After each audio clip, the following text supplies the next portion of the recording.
So I went back and thinking about these questions to an interview that I did on CFAX radio here in Victoria a little over a year ago, and a woman called into that show very emotionally. It sounded, in fact, that she was crying on the phone in recounting this story. And her story was that she was from Souk, an area to the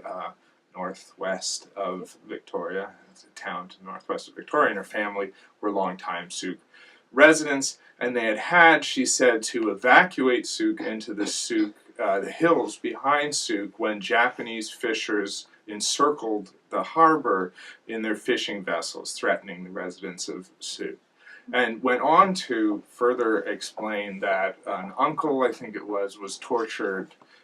badly by Japanese soldiers as a prisoner of war. And that these experiences were ones that she suggested we in the present day, she as someone who hadn't lived through that time, me as an investigator who hadn't lived through that time, couldn't understand these experiences of war. And so I was on the radio engaging with this woman who was very audibly upset in describing these received histories within her, or memories within her family. And to me, that incident speaks to the relation between scholarship and activism in a few key ways. So one is that I think scholarship can introduce topics into conversation, and I think in activist scholarship, so a scholarship that seeks to intervene into social and political matters of importance today in some way that the intervener thinks is progressive or positive, can introduce into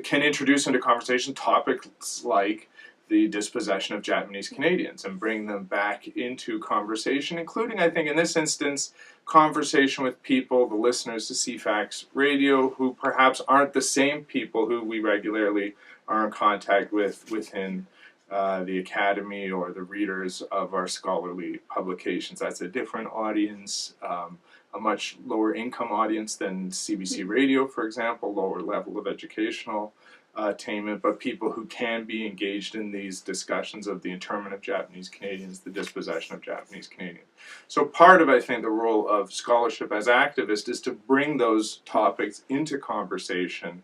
and to suggest their importance to current questions of social and political importance. And in that context, I was trying to suggest that the Canadian confrontation with matters of purported national security during the Second World War offered important lessons today as Canada confronts